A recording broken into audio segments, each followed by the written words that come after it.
Hello price Lord brothers and sisters, கர்த்தருக்கு ஸ்தோத்திரம். இந்த நாளின் இந்த வார்த்தையை உங்களோடு பகிர்ந்து கொள்வதற்காக நான் மகிழ்ச்சி அடைகிறேன். இதன் மூலம் தெய்வமும் மகிமைப்படுவதாக. தேவன் நமக்கு தந்திருக்கும் இன்றைய நாளின் இந்த வார்த்தை, கர்த்தாவே உம்முடைய வழிகளை எனக்கு தெரிவியும். எப்படி? கர்த்தாவே உம்முடைய வழிகளை எனக்கு தெரிவியும். சங்கீதம் புஸ்தகம் 25வது சங்கீதம் 4வது வசனம். அன்பு தேவ பிள்ளைகளே, சங்கீதக்காரன் தாவீது சொல்லுகிறார், கர்த்தாவே உம்முடைய வழிகளை எனக்கு தெரிவியும் என்று. தேவ பிள்ளையே, இந்த தேவ வார்த்தையை தினமும் கேட்டு கொண்டிருக்கின்ற சகோதர சகோதரிகளே, தேவ பிள்ளையே, ஒவ்வொருவரிடமும் நான் ஒன்று கேட்கிறேன். நீங்கள் உங்கள் வாழ்வில் ஏதாவது சூழ்நிலையில், அது உங்கள் தொழில் காரியமாக இருக்கலாம், அல்லது நோய்வாய்ப்பட்ட சூழ்நிலையாக இருக்கலாம், ஏதாவது ஒரு சூழ்நிலையில் என்ன செய்வதென்று தெரியாமல் தவித்து நின்ற நாட்கள் உண்டா? அல்லது அது போன்ற சூழ்நிலையில் கடந்து சென்று கொண்டிருக்கீங்களா?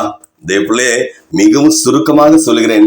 வேதாகமத்தில் தாவீது ராஜா ஒரு ராஜாவாக இருந்த போது கூட தனக்கு வழி தெரியாமல் இருந்த எல்லா நேரத்திலும் அவர் மனுஷர்களிடத்தில் போய் என்னது அவர் கேட்கல வழிபாதையே, மாறாக அவர் தேவனுடைய சமூகத்தில் போய், கர்த்தாவே உம்முடைய வழிகளை எனக்கு தெரிவியும் என்று ஹல்லேலூயா அவர் கேட்கிறார்.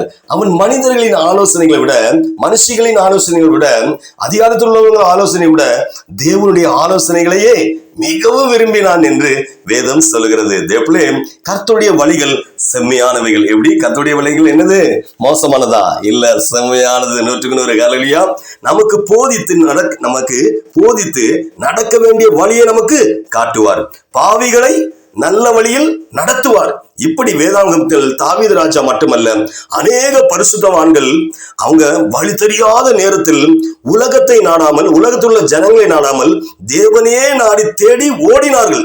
அதனால் தான் அவர்கள் வெற்றி பெற்ற ஒரு வாழ்வை வாழ்ந்து முடித்தார்கள். தேவப்பிள்ளைகளே, இப்பொழுதும் உங்களை பார்த்து கேட்கிறேன் தேவப்பிள்ளை, வழி தெரியாத வேளையில் நீங்கள் மனுஷர்களிடத்தில் கேட்கிறீங்களா வழியை? இல்லை தாவீது ராஜா போல தேவனிடத்தில் அவருடைய வழியை தெரிவிக்க அவர் திருமுகம் நோக்கி நிற்கீங்களா? யோசித்து பாருங்க. பிரச்சனைகள், மனக்குழப்பங்கள் வரும்போது, எப்படி பிரச்சனைகள் மனக்குழப்பங்கள் வரும்போது, அது மாத்திரமல்ல, நமது வாழ்வில் எல்லா சூழ்நிலையிலும் தேவனிடத்தை கேட்டு அவர் நமக்கு காட்டுகிற செவ்வையான வழியில், எப்படி செவ்வையான வழியாய் நாம் கடந்து செல்வோமானால், மலை போல நிற்கிற பிரச்சனை ஆனாலும் சரி, கடல் போல் வருகிற தடைகளானாலும் சரி, நாம் கடந்து செல்லும் பாதை தேவனுடைய பாதையானால், நமது பிரச்சனைகள் எரிகோ கோட்டையை போல, பெரிய எரிகோ கோட்டையை போல நம்முடைய பிரச்சனைகளா இருந்தாலும் அது இடிந்து போகும். ஹல்லேலூயா. நமது தடைகள் செங்கடலை போல இருந்தாலும் அதை 2ஆக ஆண்டவர் பிளந்து வழி விடுவோம். நம்ம போகும்போது வழி 2ஆக கடல் போல பிரச்சனை தான், அது ஆண்டவர் 2ஆக பிளந்து வழிவிட செய்வார் என்பதை தேவனுடைய பிள்ளைகள் நாம் ஒவ்வொருவரும் அறிந்து கொள்ள வேண்டும். தேவ பிள்ளைகளே, இப்பொழுதும் தேவனே உமது வழியை எங்களுக்கு வெளிப்படுத்தும், எங்களை உணர்வடை செய்யும். ஆண்டவரே, உம்முடைய வழி, உம்முடைய பிள்ளைகளாகிய நாங்கள் நடக்க, உம்முடைய வழியில் நடக்க எங்களை உதவி செய்யும் என்று தாவீது ராஜா எப்படி ஜெபிச்சாரு, அதே போல ஜெபிப்போமா?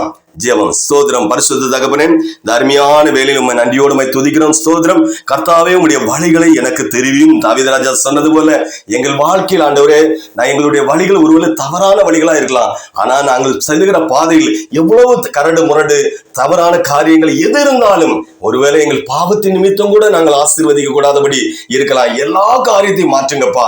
எங்கள் போராட்டங்கள், வியாதிகள், பொருளாதார தடைகள், பிரச்சனைகள், அன்று மலை போல துன்பம் வந்தாலும் பனி போல உருகிட செய்கிற ஆண்டவர், எங்க வாழ்க்கையில் உள்ள மலை போல பிரச்சனைகளையும் பனி போல உருகிட செய்வதற்கு நன்றியோடு துதிக்கிறோம். செங்கடலை 2ஆக பிளந்த தேவன், எரிகோ கொண்டு இடிந்து விழ பண்ணது தேவன், எங்கள் வாழ்க்கைக்கு விரோதமாக அன்று அந்நிய நுகத்தில் அந்நிய காரியங்கள் எங்களுக்கு விரோதமாக எழும்பி எங்களை துளைத்து விடாதபடி அன்று கஷ்ட நஷ்டம் போராட்டத்தில் மாட்டிக்கொண்டு முழித்து கொண்டு இருக்கிற, விழி பிதுங்கி போயிருக்கிற எத்தனை தேவ ஜனங்களா இருந்தாலும் அத்தனை பேருக்கு இந்த நிமிஷத்துல இந்த ஜெபத்தை கேட்கிற அத்தனை தேவ பிள்ளைகளுக்கும் ஒரு விடுதலை கொடுப்பீராக, சமாதானத்தை கொடுப்பீராக, சந்தோஷத்தை கொடுப்பீராக, ஆற்றுவீராக. தகப்பனை, தாய் போல தேற்றி தந்தை போல ஆற்றுகிற தேவன், மலை போல பனி போல உருகிட செய்கிற தேவன், இதனால் அவங்க போராட்டங்களை எல்லாம் மாற்றிக் கொடுங்கப்பா.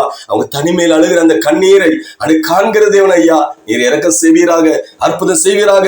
இந்த தேவ செய்தி கேட்கிற தேவ பிள்ளைகள் ஒவ்வொரு பிள்ளைகளுக்கும் அவங்க எந்த நிலையில் இருந்தாலும் ஆண்டவரே மன ரம்மியமாக சமாதானத்தோடு இருக்கிறது செய்யுங்கப்பா.